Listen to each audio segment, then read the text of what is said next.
While most people associate Genghis Khan with the awful stories of conquest, destruction, bloodshed, and violence, few are aware that he was in fact a self-made trillionaire emperor with a staggering net worth of $120 trillion, making him the greatest conqueror with a $100 trillion empire. From a boy who was once betrayed and rejected by his own clan, to him growing up to become the Great Khan, or Emperor, by uniting the nomadic tribes of the Mongols, Genghis Khan would go on to be marked as the universal ruler of Mongolia. In just the span of 25 years, he and his men would conquer and rule over a larger area and population than the Romans had had during their 4-century-long civilization. Born in Delun Bodog, sometime around 1162 AD as Temujin, to a royal clan of the Mongols, he would earn the well-deserved honorary title of Genghis Khan, meaning universal ruler, for having conquered an impressive 12 million square miles of land between 1206 and 1227. His story is filled with trials and tribulations and him overcoming them, highlighting his strong character and perseverance. Genghis Khan went from living in poverty after his father's death to conquering an empire that was far more extensive than any other empire, including those of the Romans and Persians. Naturally, most of his wealth came from the vast swaths of land he inherited as a result of his reign over what could become the world's greatest continuous kingdom. He conquered most of today's China, Korea, Pakistan, Iran, Iraq, Turkey, Afghanistan, Moldova, Armenia, Georgia, Turkmenistan, Kuwait, Kyrgyzstan, Tajikistan, Uzbekistan, and some parts of Russia. How wealthy was the wealthiest conqueror? The Mongols received a significant portion of their money from pillages, taxes, and ownership of caravan routes along the Silk Road, which generated substantial income for them. Genghis Khan is one of history's most significant and wealthiest conquerors. His wealth is estimated to be 3 times the aggregate net worth of all businesses on Earth. To estimate the emperor's wealth, we need to look at his possessions. His horses. His empire was so vast that horses were essential to their everyday existence. From a conquest standpoint to a day-to-day basis, they were their primary mode of transportation.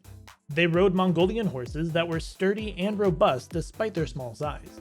According to reports, he had a total of 2,700,000 horses, which at the current price of $5,000 per horse would be worth $13 billion. Gold and diamonds. As the emperor of a vast empire, it should go without saying that Genghis Khan possessed vast quantities of gold and jewels. His soldiers plundered large quantities of valuable gold and minerals from neighboring kingdoms. He ruled over enormous swaths of Mongolia and China, rich in rare metals and minerals. Genghis Khan is said to have once possessed over 200,000 tons of gold and gold deposits. Not just that, after defeating the Delhi Sultanate in India, Genghis Khan looted trillions of dollars in gold and gems. He is estimated to have owned $30 trillion in precious metals alone. Castles. Khan amassed a total of 1,050 castles, but surprisingly, none of them were built by him. Unlike most strong monarchs and rulers of his day, Khan did not spend money on building castles and palaces. Instead, after crushing other rulers, he claimed their castles as his own. Empire.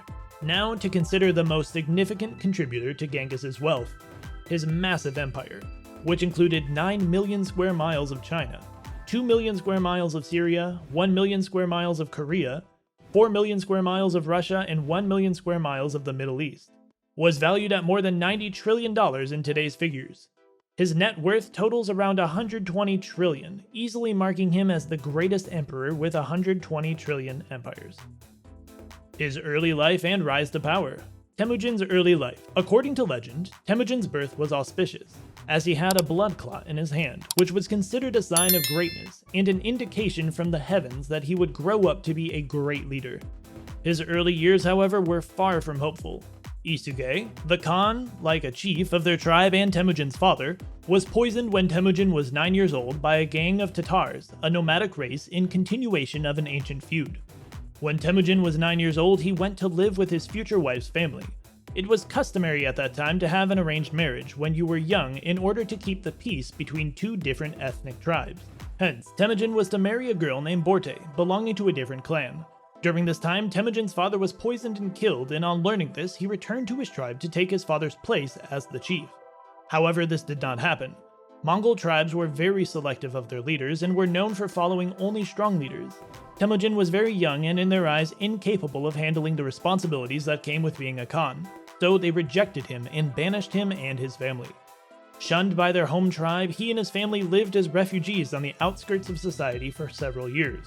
During this period, his family is said to have lived in extreme poverty, eating roots, rodents, and fish instead of the regular nomadic diet of mutton and mare's milk. Temujin is said to have killed his half-brother, with whom he was rumored to have had a power struggle during this time.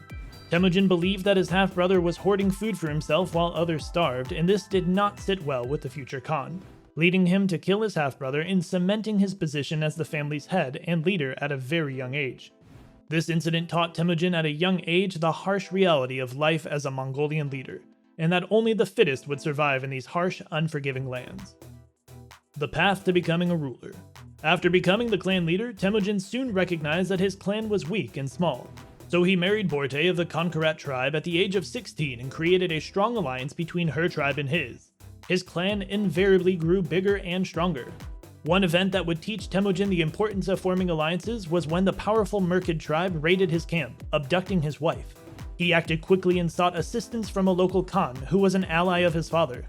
Once the Khan accepted his plea for help, Temujin acted quickly against the Merkid tribe, slaughtering those who came in his way and reclaiming his wife.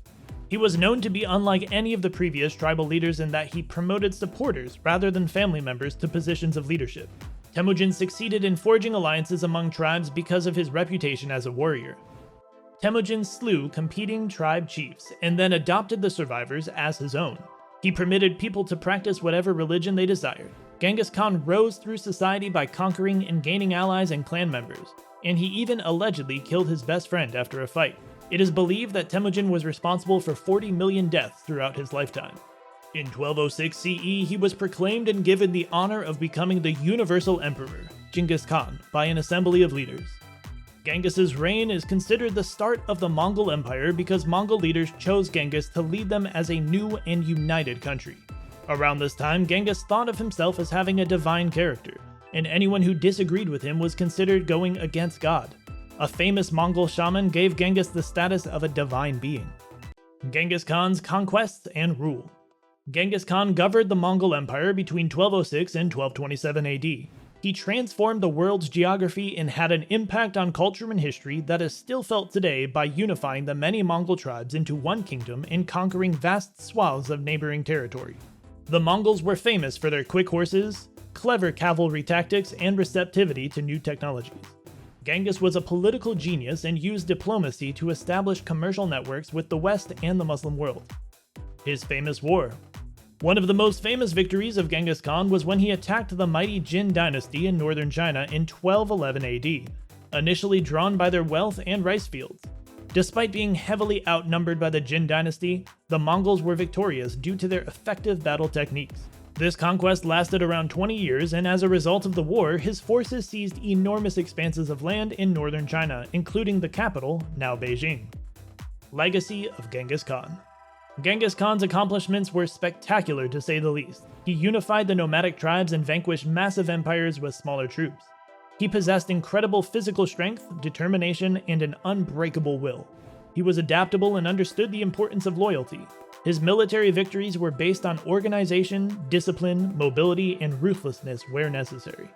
Genghis Khan's legacy lives on long after his death, as shown by the many things named after him in Mongolia. Be it the Genghis Khan International Airport, the Genghis Khan Square located in the heart of Ulaanbaatar in front of the parliament, housing the famous Genghis Khan statue, or even finding Genghis vodka, named after him, demonstrating to us the love the people in Mongolia have for him.